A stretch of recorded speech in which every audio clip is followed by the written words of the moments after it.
Welcome to the second episode of the Gary Newbon Sports Show. The Premier League is back, and this is what's coming up in our show. Leicester City's outstanding player, James Maddison, joins us as his club aim for both Europe and their first ever FA Cup. Another guest is the former world boxing champion, Tony Bellew. Who will win the big fight, Tyson Fury or AJ? I think he would jump on Tyson Fury, and I think he would catch him pretty quickly. But don't get me wrong, if that fight was to go past 4 or 5 rounds, I think Anthony Joshua would find himself in an awful lot of trouble. He has to get rid of someone like Tyson Fury. And 3 months without football has done strange things to television football commentators. Clive Tyldesley joins us. Thunderbolts and lightning. Very, very frightening. Me, Galileo! Galileo! Galileo Figaro! Magnifico!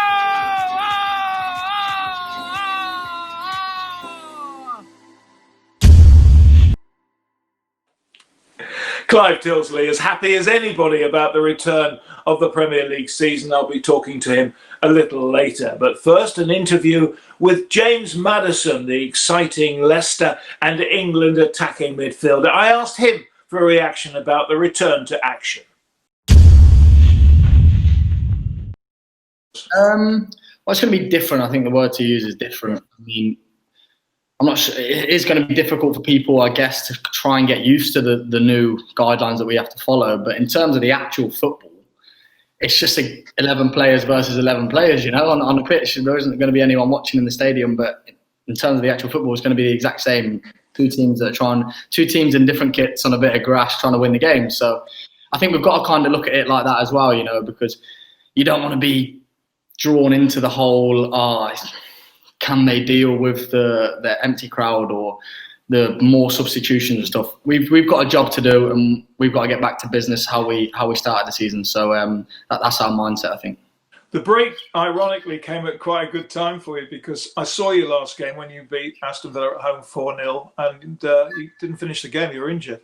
Yeah, I did pick up a little calf injury actually, and which would have so I had the scan the next day, and I would have been out for 3 to 4 weeks, which obviously would have meant missing the FA Cup quarter final and a few Premier League games at the run-in. So I kind of got a bit fortunate in that sense, if there's one silver lining, that I didn't actually miss any games. So I'm raring to go for Watford on Saturday, yeah. Yeah. Now, you've got the potential, Leicester City, of being in the European Champions League and winning the FA Cup for the first time ever in the club's history. Has Brendan Rodgers addressed both situations with you? Yes, I mean, yes. We, at the start of the season, set some, I think 6 targets it was, between us as a squad that we come together and agreed on. We had 6 targets. I won't go into details about that because obviously it's a personal matter for our team. But especially the position that we find ourselves in now, it's given us the time, with obviously the break, to reassess where we're at in terms of getting to our goals and stuff. And we're 3rd in the Premier League. That's in black and white on the table. So we're in a great position to go and achieve Champions League football.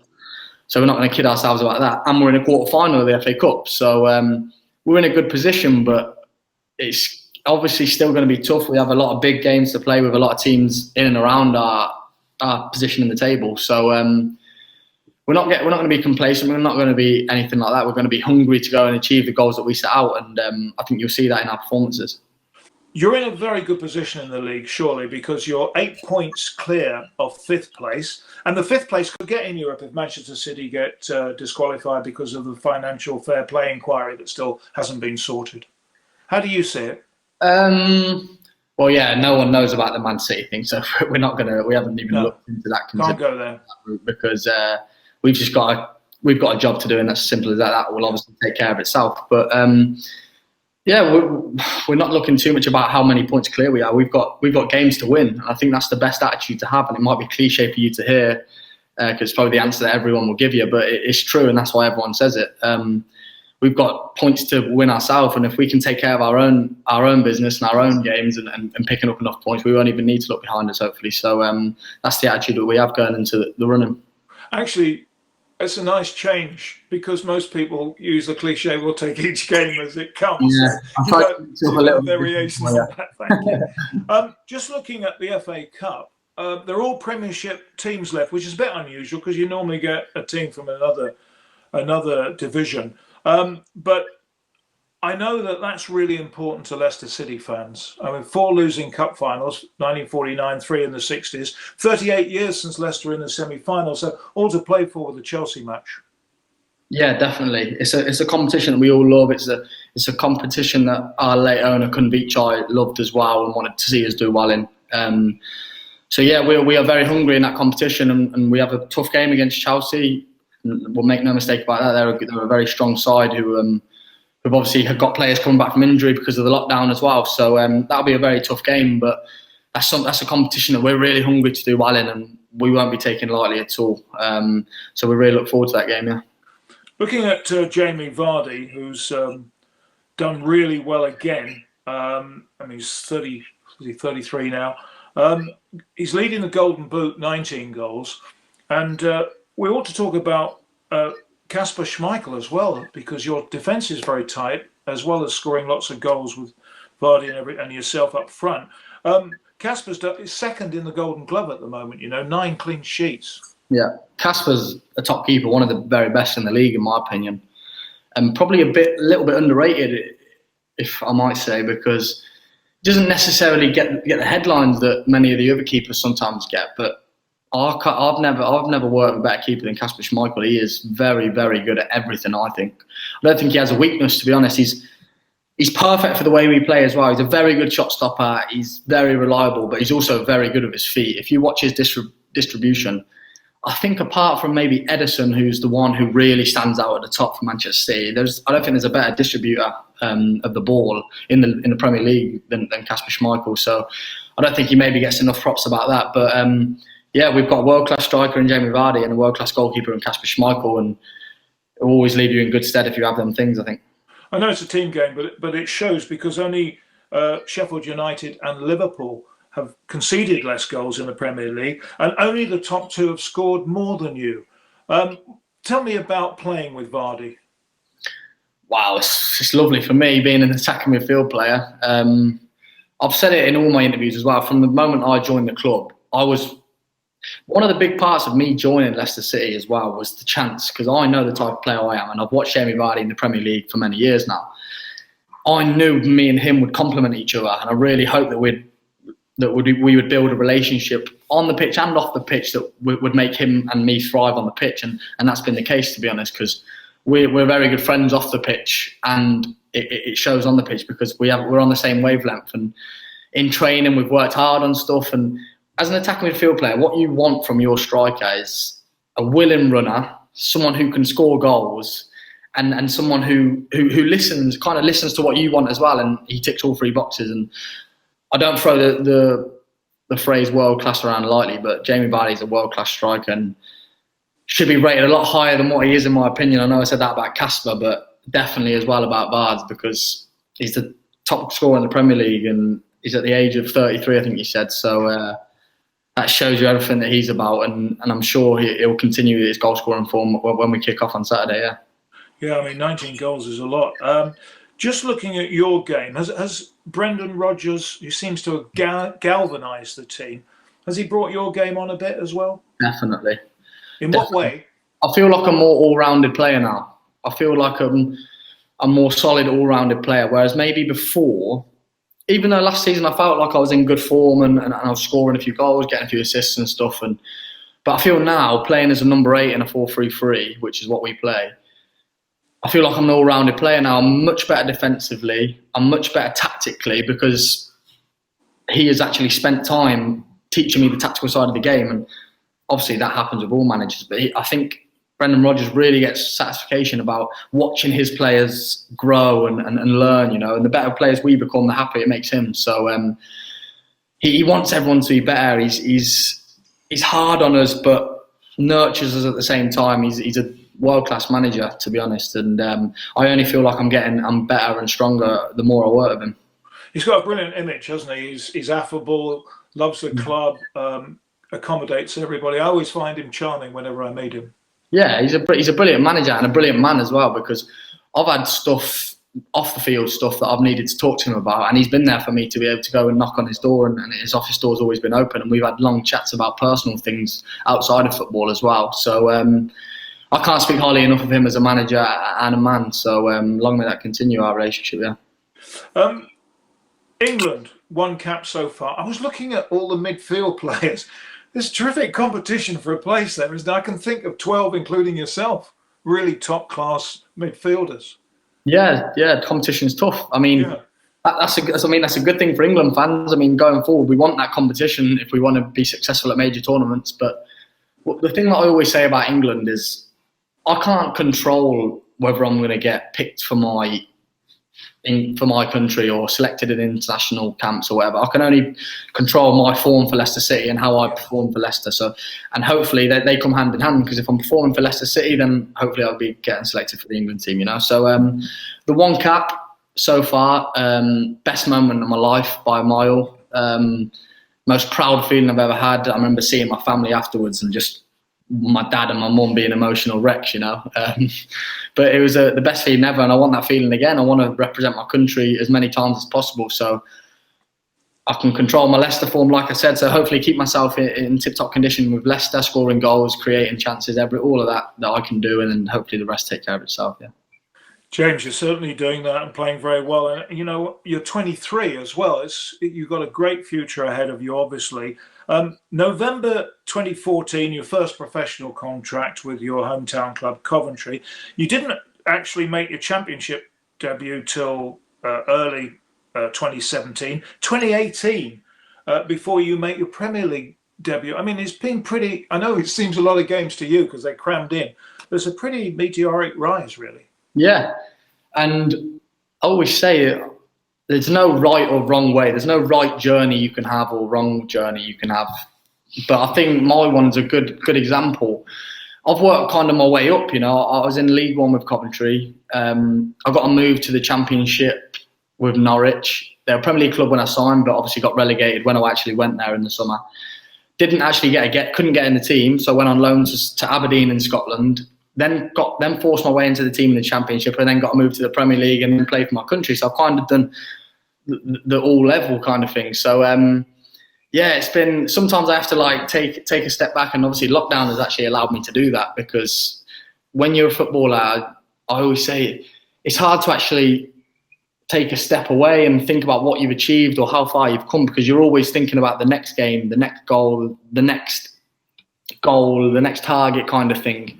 So, but lockdown has obviously given us time to reflect and stuff. And when I look back, it's been kind of a great rise and a journey that has been full of ups and downs, and it's been brilliant memories. And I hope to continue that and keep getting to the very, very highest level that I can possibly get to. Yeah. Come from Coventry, born and bred in Coventry.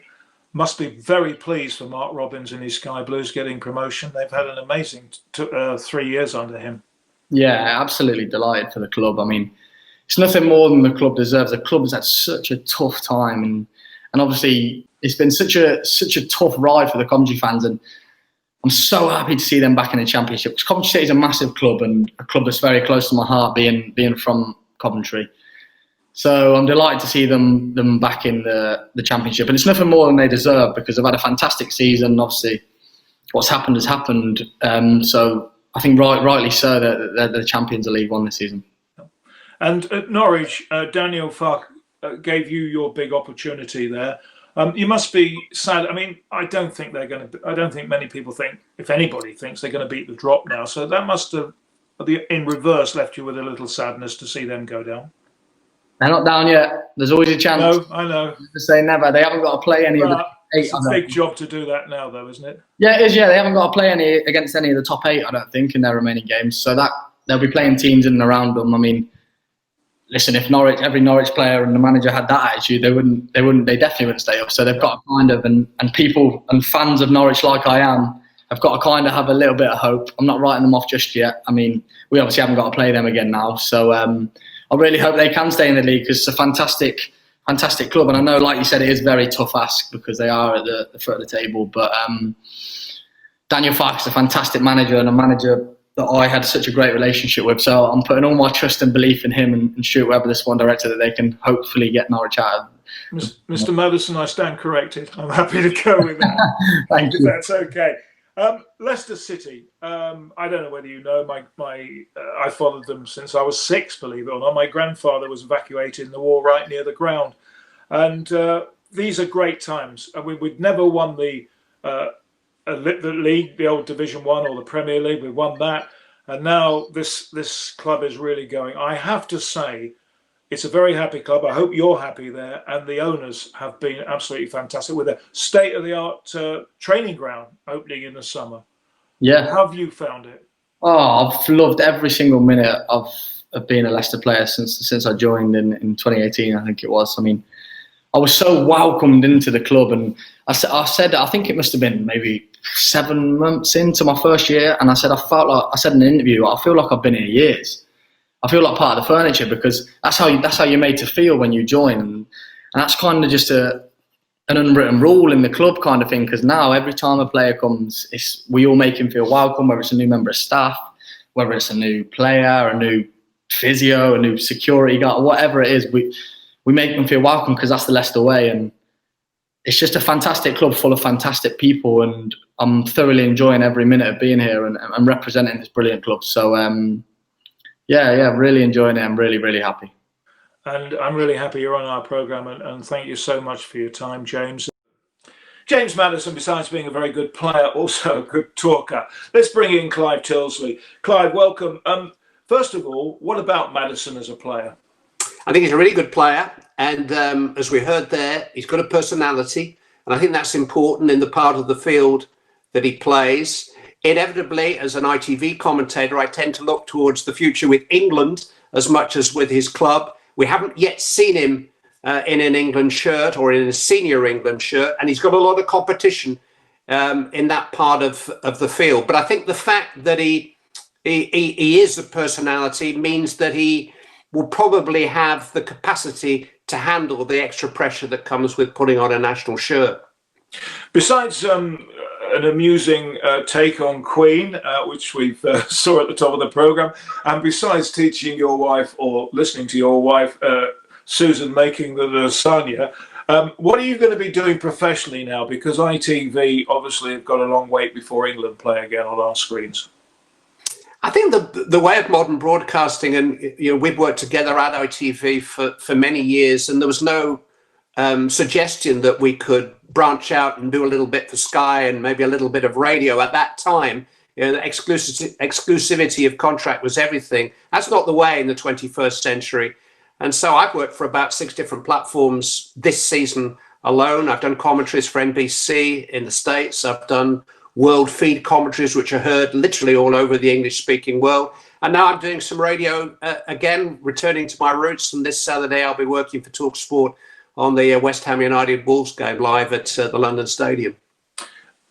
What about last night? Why didn't VAR step in to help referee Michael Oliver when his watch wasn't working? Because they're saying this morning they couldn't overrule the referee because he didn't hear it. I mean, that to me is absolutely ridiculous. I don't know what your view is. I think the good news is that it won't happen again. I think that it's perhaps a function of the fact of the trust that we've come to put in goal line technology, and that trust, rather as the trust in VAR, has now been challenged. So everything is going to be double checked again. I think the blessing really for all of football is that it's happened to a club and a man as good as Chris Wilder, because while he was angry last night, and you spoke to him last week, he is the sort of guy who will move on, who will put it behind him. I can think of several Premier League managers who would still be talking about that incident in 5 years' time and blaming it for all the woes that have befallen them in the meantime. I don't think Chris is that kind of guy. I think he'll take it on the chin. I think if he's honest with himself this morning, he'll be a little disappointed in the way that his excellent team performed. I think a draw was probably about the right result. Villa maybe had a few more chances and opportunities in truth. Now, that doesn't take away from the fact that it was a goal and that it should have stood. But he isn't the kind of manager who will go away back to Sheffield saying, we should have won, we should have won. He'd be more thinking himself, we could have played better and won that game 2 or 3-0. Okay, you talked about your roots. What about when you were at Radio City, which was a Liverpool-based radio station, and you were covering Liverpool? Do you see much resemblance between those days and Liverpool about to win their first title for 30 years? Well, what I do see is a connection between the public and the team. And I think that's really important in the 21st century. We all know that they get paid an awful lot of money.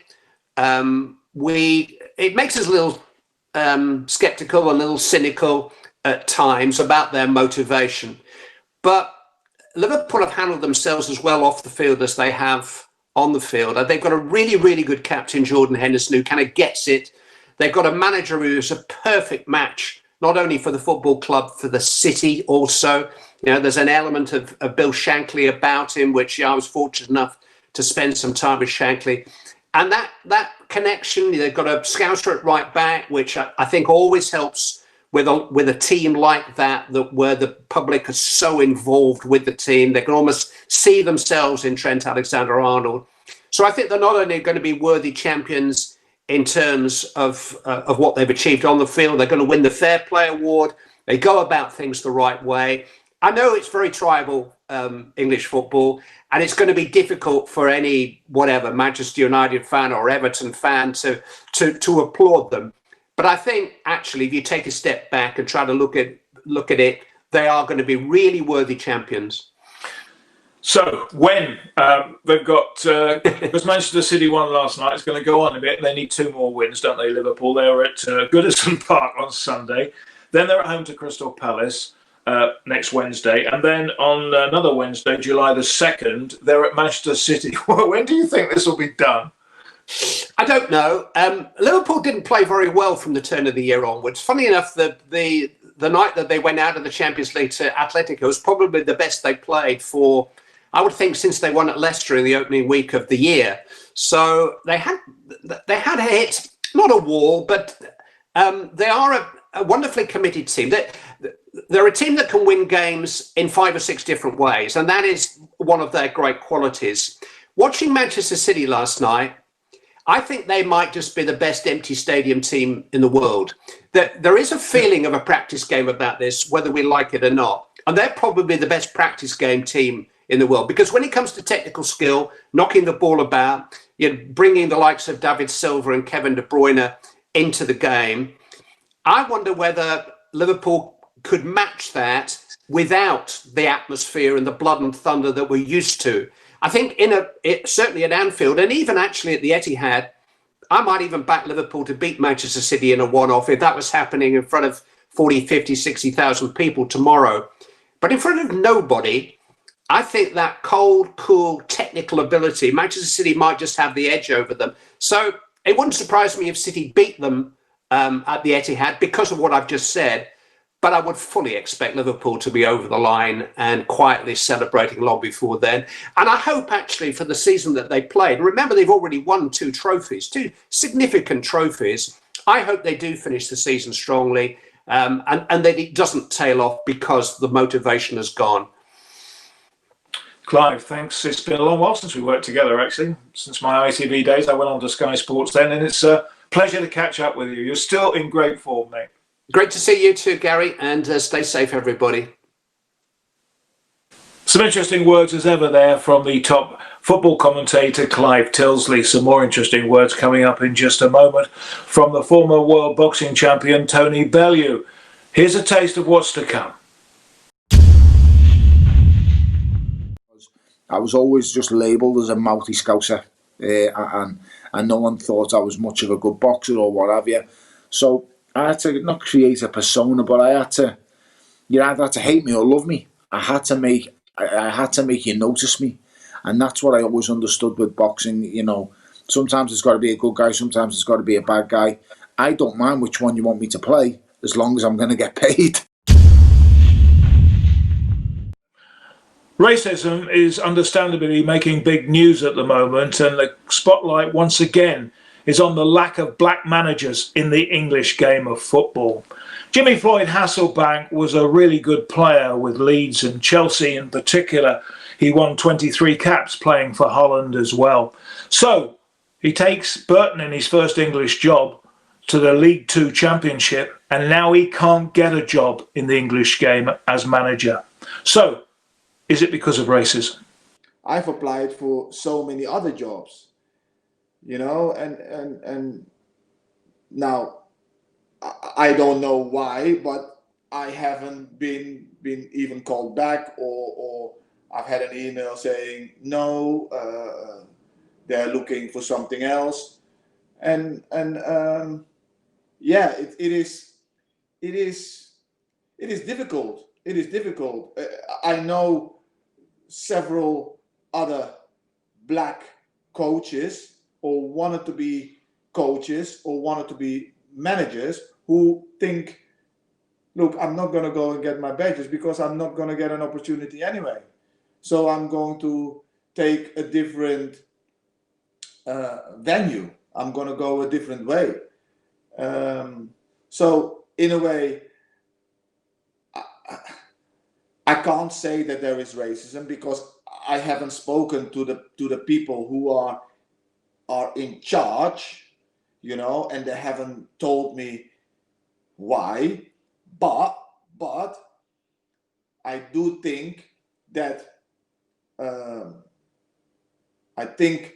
people look at black managers or black coaches and in a different way. I don't understand in what way, but in a different way. And there is less opportunity. There is less opportunity for a black manager. Will the Rooney work? I'm not a big lover of that rule, because you're going to get people in charge who are just going to tick the box. You know, I want to be interviewed because they put me on the list, because they think that I'm going to be the right person for that job. That's why I want to be interviewed. And I just want a system in there that everybody gets the right opportunity, the same opportunity to be interviewed for that job.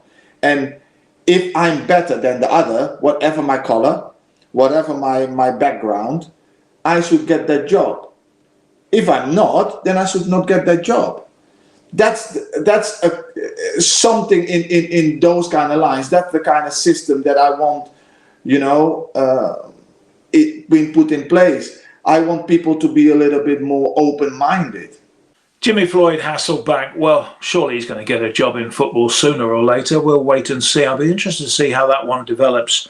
Well, now we're going to return to the interview with Tony Bellew, the former WBC cruiserweight champion. He had a very good career in the ring. He's a good judge, and I wonder how he sees the big fight, AJ or Tyson Fury. I think it's one of them. You can make a case for both of them. You've got to say that first and foremost, without a shadow of a doubt. You know, we could all see Tyson Fury frustrating Anthony Joshua and just running away with a 12 round points decision. But when you weigh these fighters up of who's good at one, whose attributes can work against whose, then Anthony Joshua has the attributes to beat Tyson Fury. He is the one heavyweight in the world who attacks fighters with ferocious speed and power and explosiveness. He is the fighter who doesn't care what's coming back sometimes. He is the fighter who can put a combination together in no time, you know, 3 or 4 punch combination, and land 2 out of 3, and he has the power to put someone out. And we will say, well, Deontay Wilder had that power. Yes, Deontay Wilder did have that power, but what Deontay Wilder didn't have is the basic boxing IQ to find his way through the door and get himself there.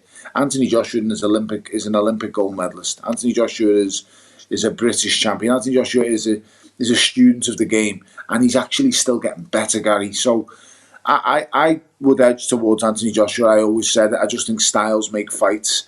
I think he would jump on Tyson Fury, and I think he would catch him pretty quickly.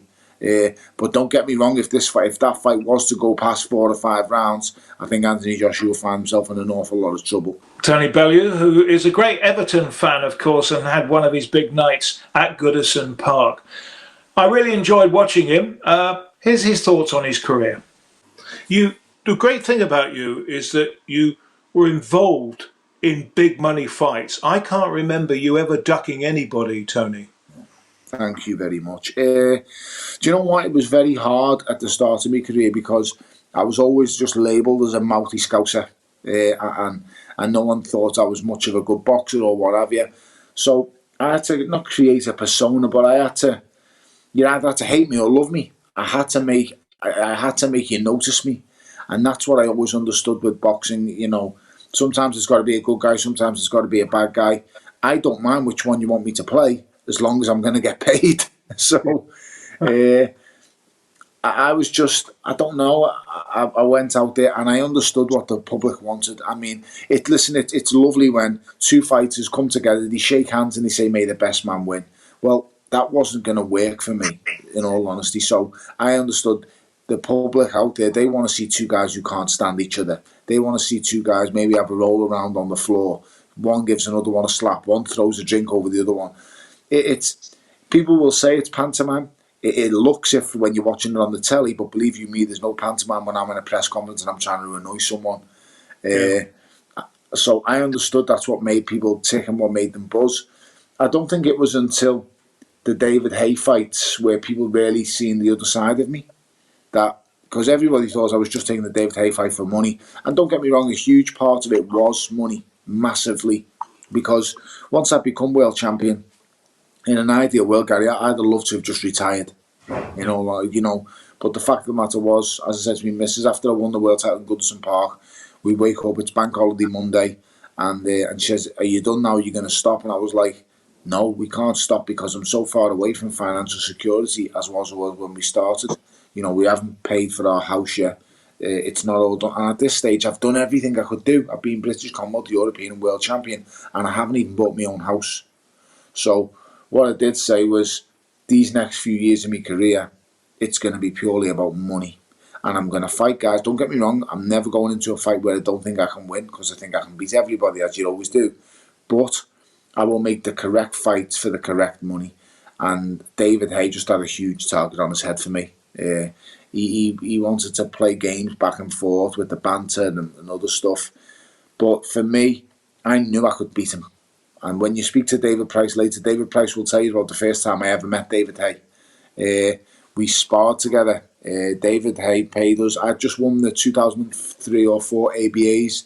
I'd become ABA champion. David Price was ABA champion. David Haye was looking for sparring partners. He was on the verge of fighting Mark Hobson for the British Cruiserweight title. He'd ran out of sparring partners in London, so he drove down to Liverpool and he sparred me and David Price in the Salisbury ABC. And David found out exactly that day who I was, and he found out who David Price was. David Price hit him so hard with the right hand, he spun him 360 degrees, something I've never seen anyone ever do before or again since. I jumped in the next round after, gave him a clip, and David Haye took a knee. So he knew, and the minute that sparring session finished, this must have been 15 years ago now, David Price will tell you when you speak to him, I said, I'm gonna fight him one day. And David was like, really? Why would you think that? You're an amateur boxer. He's about to fight for the British title. I said, one day I'm going to face him. I know I am. And he was always on my radar, David Haye. I knew he was a bit of a poster boy. He was the money man in the division in Britain. And he was always in my sights. He really, really was. So when it finally happened and you know, everything worked out, it was just amazing. You know, I look back on it with great memories. And I'm very thankful for David Haye coming into my life when he did, because make no mistake about it, Gary, if I didn't face David Haye when I faced him, I'd still be fighting today, because I'd have to still be chasing that financial reward that I was so much searching for. Thankfully it came in the first fight.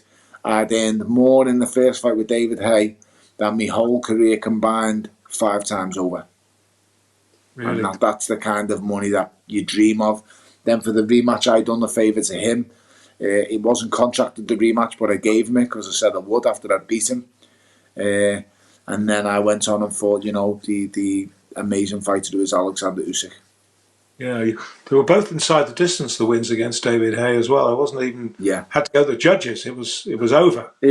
Styles make fights. I mean, there was a lot of controversy over the first fight. You know, he snapped his Achilles tendon after in the 6th round, but after 5 rounds, it was I had him winning 3-2 going into the 6th round.